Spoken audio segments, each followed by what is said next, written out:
Hello guys, welcome back to laddu travel walk channel. Today మనం వెళ్తున్న temple వచ్చేసరికి శ్రీ నాగేంద్ర స్వామి పుట్ట, లేదంటే సుబ్రహ్మణ్య స్వామి పుట్ట, లేదంటే నాగుల మీరా పుట్ట అని కూడా అంటారు. ఇది మంగళగిరి లక్ష్మీనరసింహ స్వామి టెంపుల్కి అది దగ్గరలో ఉంది. మంగళగిరి నుంచి 2.5 కిలోమీటర్ 3 కిలోమీటర్ లోపు ఉంటుంది. ఎవరైనా టెంపుల్కి వెళ్ళాలనుకుంటే ఫస్ట్ మనం మంగళగిరి రీచ్ అవ్వాలి. మంగళగిరి బస్ స్టాండ్ బయటకు వచ్చినాక ఆటోలు ఉంటాయి, లేదంటే మనం ఓన్ వెహికల్ తెచ్చుకోవాలంటే ఇప్పుడు మనం వీడియోలో వెళ్తున్న విధంగా సేమ్ రోడ్లో వెళ్ళిపోవడమే టెంపుల్ దగ్గరికి. శ్రీ నాగేంద్ర స్వామి పుట్ట నవలూరు గురించి చెప్పాలంటే ఇక్కడ కులమతాలు ఏముండవు.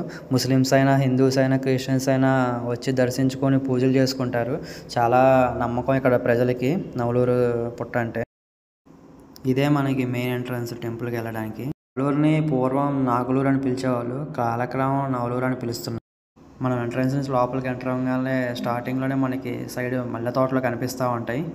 అలా కొంచెం ముందుకు వచ్చినాక మనకి లెఫ్ట్ సైడ్లో వాష్రూమ్స్, కాళ్ళు కడుక్కోవడానికి నీళ్ళు ఇవన్నీ టెంపుల్ వాళ్ళు ఏర్పాటు చేశారు మనకి ఇబ్బంది లేకుండా ఉండాలని.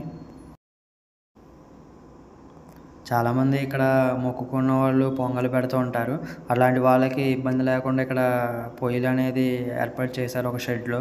కొద్దిగా ముందుకెళ్ళినాక లెఫ్ట్ సైడ్లో ఉంటాయి. దర్శనం వచ్చేసరికి ఎటువంటి టోకెన్లు ఇలాంటివి ఉండవు. విఐపి అయినా నార్మల్ పర్సన్ అయినా ఒకేలా దర్శనం చేసుకోవాలి. కరోనా ముందు వరకు అంటే మనం లోపలికి అలౌ చేసేవాళ్ళు స్వామి దగ్గరికి. కరోనా తర్వాత బయట నుంచే దర్శనం ఎంత చేసుకోవాలి. గుడికొచ్చే భక్తులు పొంగలు ఇవన్నీ పెట్టాలి అనుకునే వాళ్ళు ఈ షెడ్లో పెట్టవచ్చు. పొయ్యిలు అన్నీ ఉన్నాయి. ఇదంతా టెంపుల్ లోపల ఫ్రంట్ వ్యూ. ఇక్కడ టెంపుల్ టైమింగ్స్ వచ్చేసరికి మార్నింగ్ 7:30 నుంచి మధ్యాహ్నం 1 గంట వరకు. ఈవినింగ్ పూట ఓపెన్ ఉండదు, ఎందుకంటే సోమవారం ఇక్కడ తిరుగుతూ ఉంటారని ఇక్కడ భక్తుల నమ్మకం.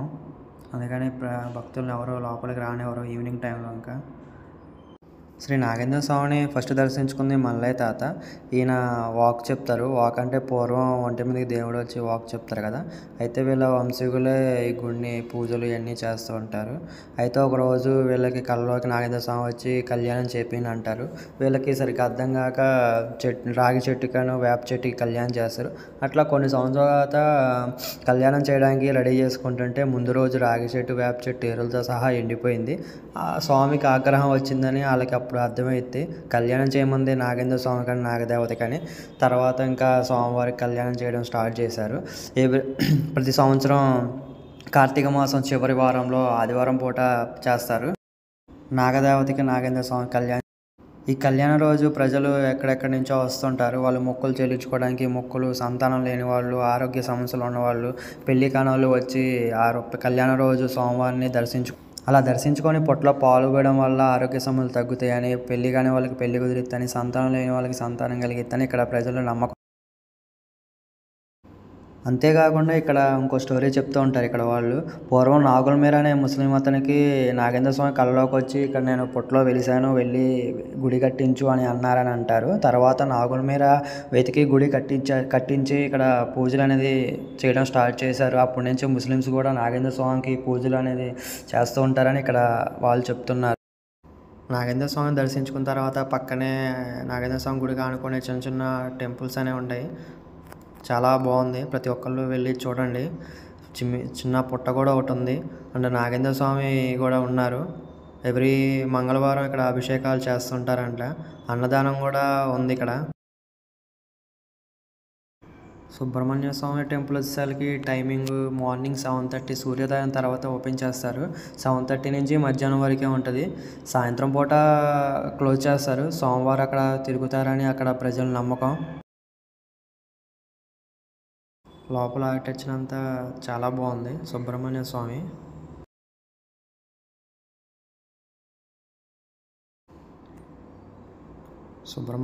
టెంపుల్ పక్కనే ఇంకో పుట్ట ఉంది. కానీ సుబ్రహ్మణ్య స్వామి పుట్టని వీడియోలు తీయడానికి లోపల ఫోన్లో అన్నీ అలౌ లేదు. ఓన్లీ బయట వరకే మనం వీడియోలు ఇవన్నీ తీసుకోవచ్చు. ఇది పక్కనున్న పుట్ట, గుడి పక్కన ఇక్కడ అన్నదానం కూడా ఉంది.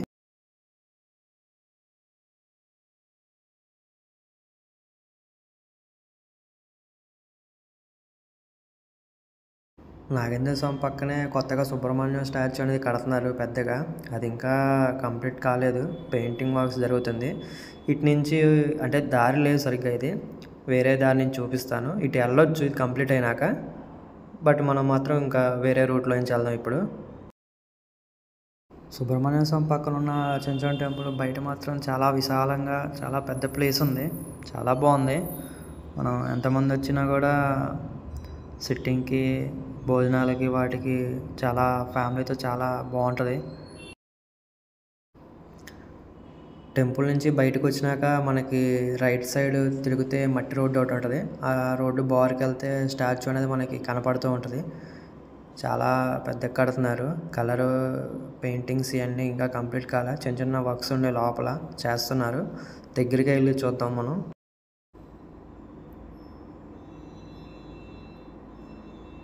స్టాచ్యూ మాత్రం నిజంగా చాలా బాగుంది, హైట్ కూడా బాగానే ఉంది. మరి ఎప్పటికి కంప్లీట్ అయితే మనకి తెలియదు, కానీ లోపలైతే వర్క్స్ అనేది చేస్తున్నారు ఇంకా.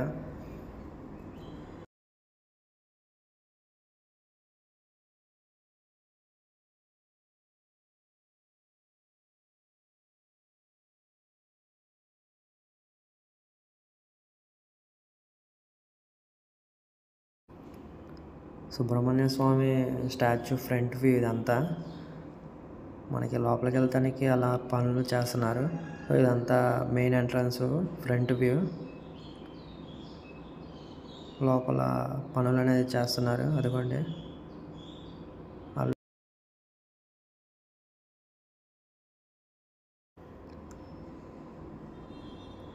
సుబ్రహ్మణ్య స్వామి స్టాచ్యూ దగ్గర నుంచి పానకాల స్వామి కొండ కనపడుతుంది. ఇది త్వరలోనే వీడియో తీసి అప్లోడ్ చేస్తాం. Statue side and back side view ఇప్పుడు మనం చూసేది సైడ్ వ్యూ.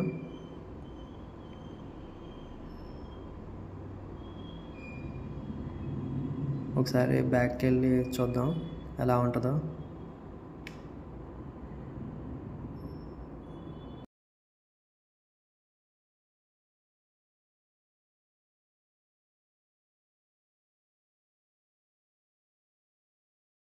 బ్యాక్ సైడ్ అంతా చెట్లతో నిండిపోయి ఉంది.